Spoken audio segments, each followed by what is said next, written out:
Hello, I'm Taylor, and I'm 25 years old. The last few months of my life have been tumultuous, but I've finally found enough courage to come up and tell my story. There is nothing more demeaning and belittling than the love of your life looking down on you at all times.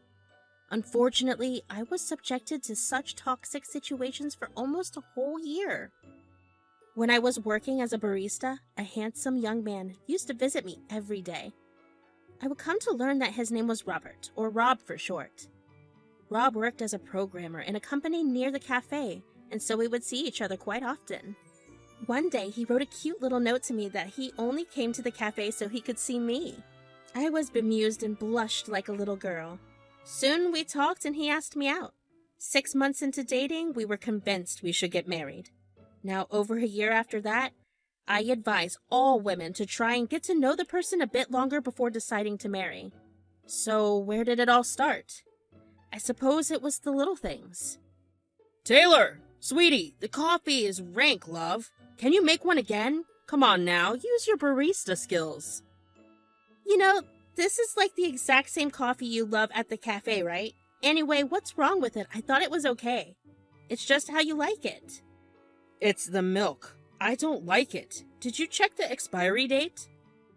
We bought it yesterday. You were with me at the store, remember? Oh, right. Looks like someone made a big mistake. It's okay, I'll go get another carton. I'll fix it all. Fix it? I mean, the coffee tastes fine to me. I don't think we need to buy another carton just for... Trust me, you'll see the difference. I know I can be a harsh critic, but that coffee is vile. Wow, okay. Go get another one then, Gordon Ramsay. He would effortlessly pass harsh criticism unasked and unbothered. He didn't need to get another carton of the same milk, but he did because he thought I picked a bad carton. That doesn't even make an ounce of sense. But back then, my senses had been numbed by love. I forgot that everything looks pretty if you're looking through a rose-tinted glass. Instances like this one were numerous. The first one probably happened at the wedding, which made me break down into tears later on. I still remember everything was going so perfectly. Everyone was happy and drinking and dancing. As I and Rob hit the floor from our wedding dance, he whispered into my ear, "Is the dress too tight?" What? What do you mean?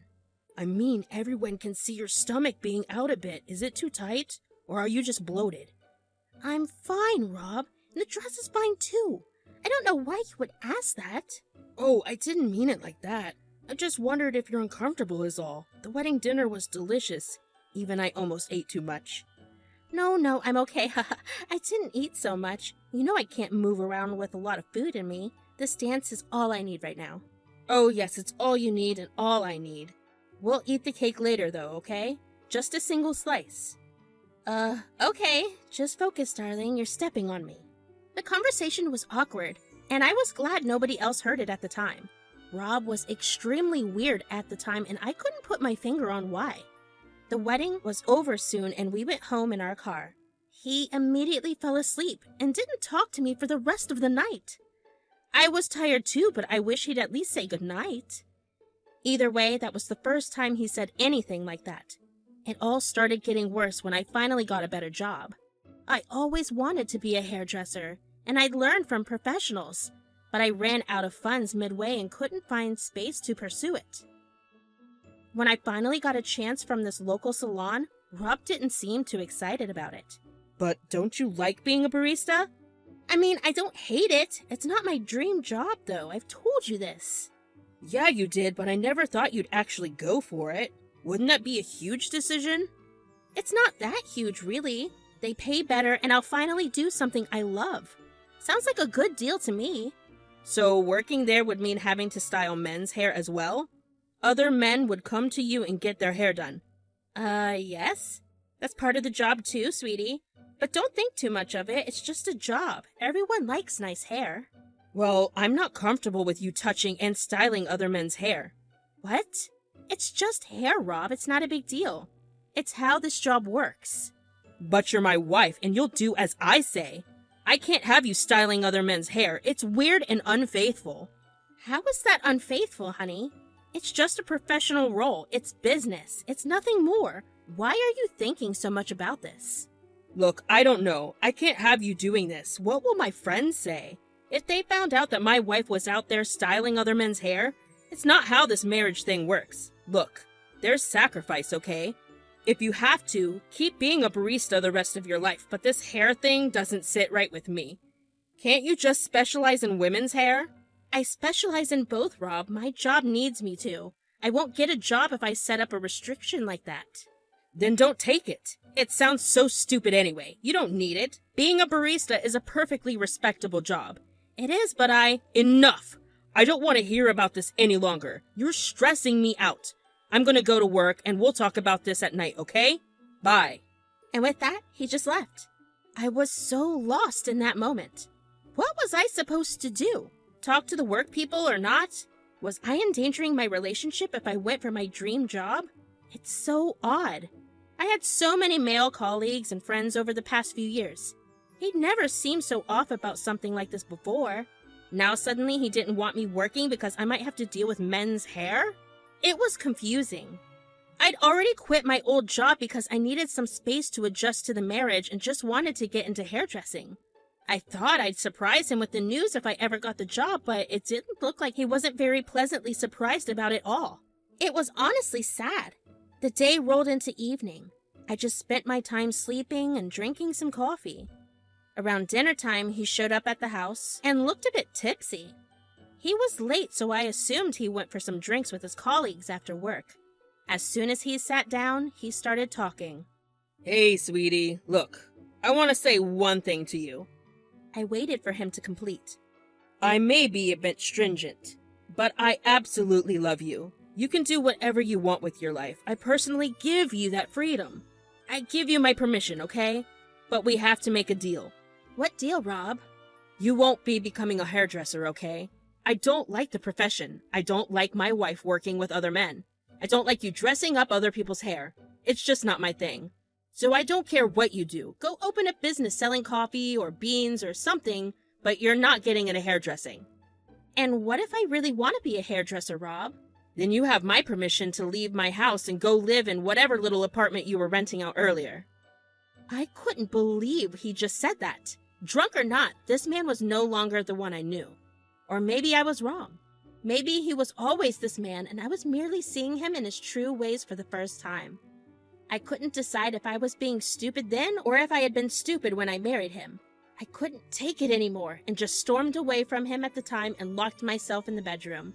Moments later, he came banging on the door like a hooligan. Hey, come out now! Who's gonna serve me dinner? Man's gotta eat, okay?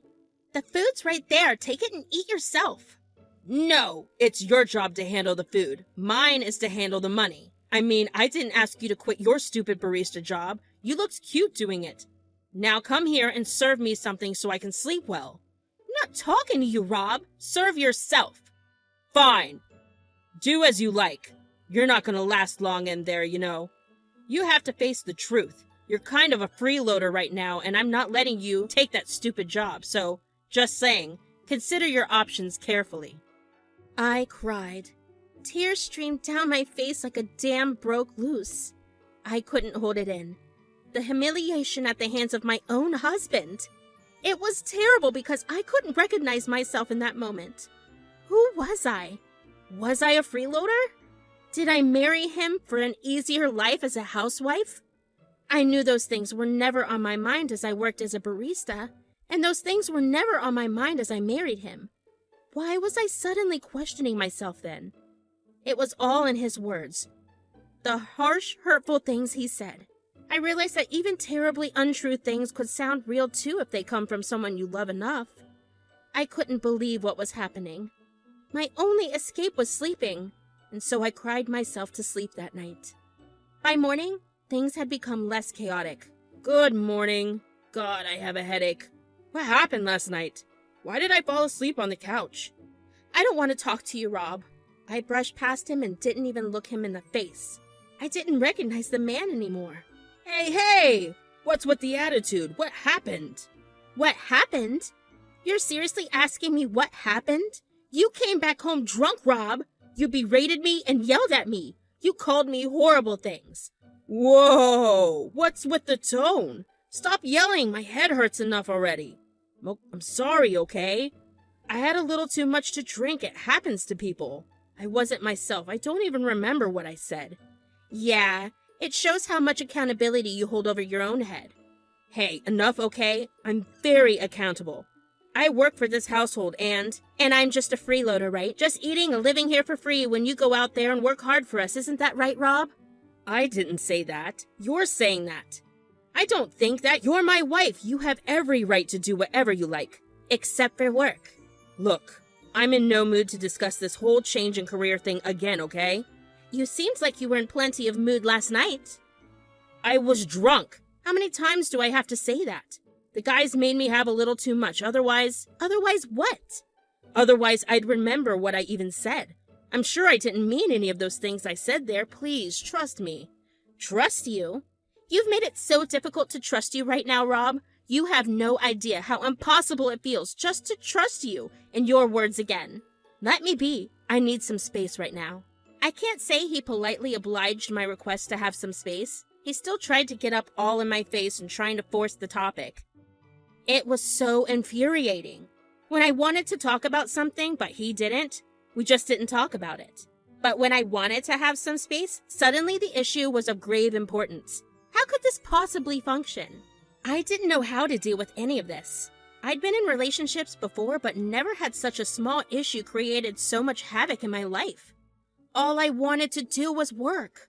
The night that things went wrong, I knew I was going to work whether Rob liked it or not. I can't stand being called a freeloader. Not again. And I was going to be a hairdresser. That much I decided for sure.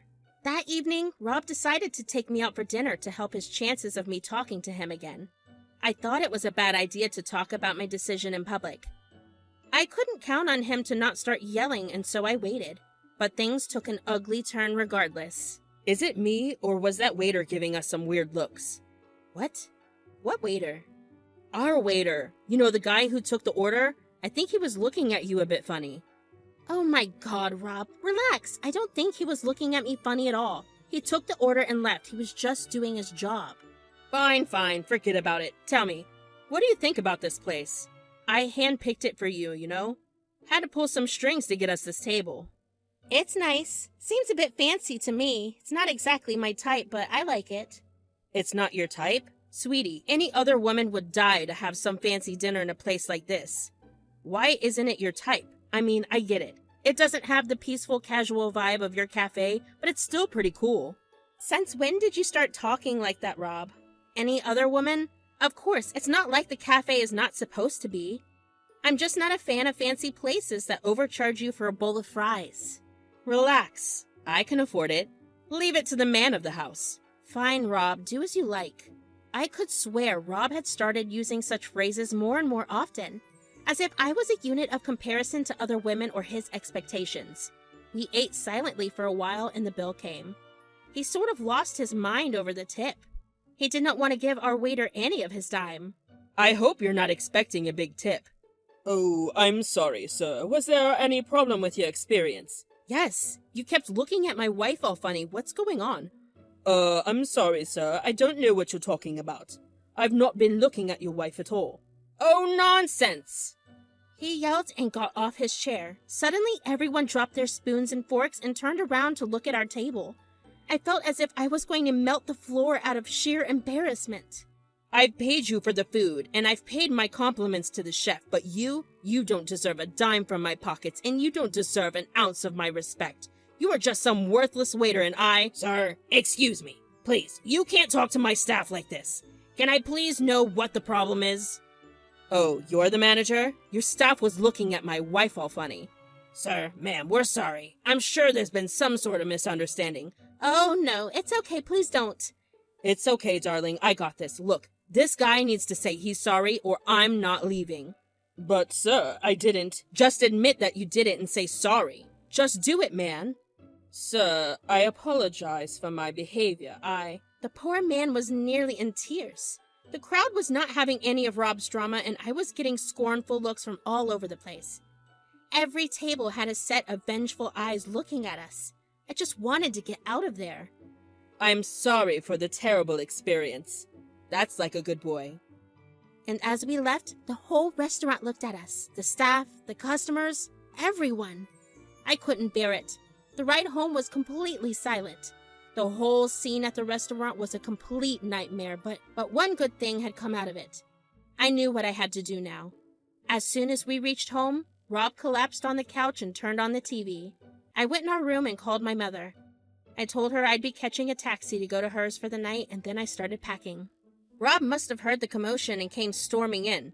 Whoa, whoa, whoa, what's going on here? Where are you supposed to go? Home? This is home. Not anymore.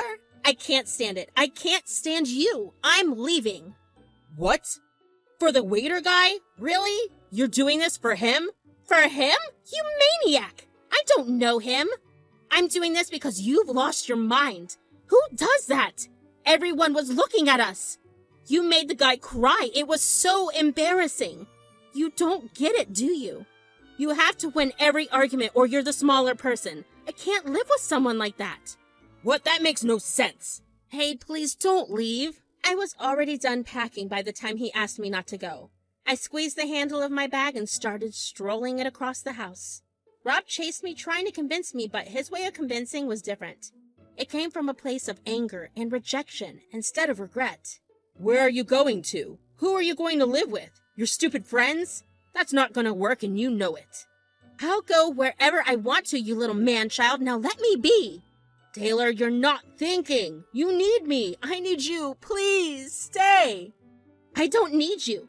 I'm going to my mom's and to be a hairdresser and live alone later if I have to.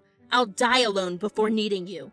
Mark my words, he yelled as I hailed a taxi. You're gonna come running back in a week. In less than that, I know it. You're nothing without me. Remember that. The taxi driver stormed off as soon as the door closed and I began weeping. I couldn't believe what I'd just done. It was fast and impulsive, but felt like the right thing to do. My mother lived across the town, but a taxi could take me to it. I had enough cash with me to make it.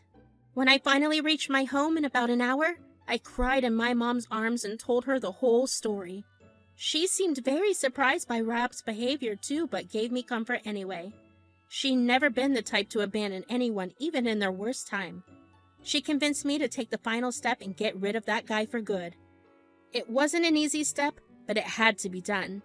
I began getting into the procedure, and when things were ready, I went back to Rob. He opened the door all smug.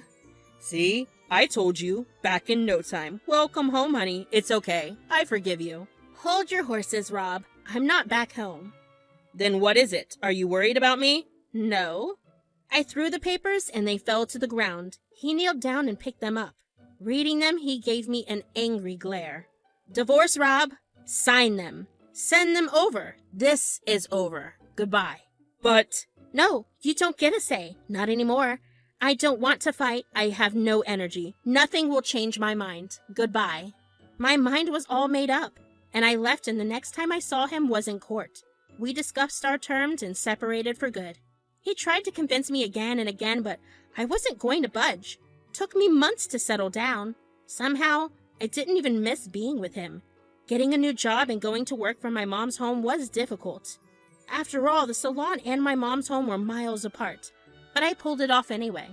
Soon enough, I rented an apartment close to the salon and continued working. Today, I live alone and have no relationship with anyone.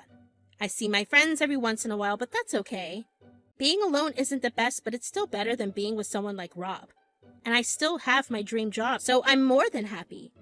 I know Rob needed me to feel like he had control. I took that away from him. My revenge was complete.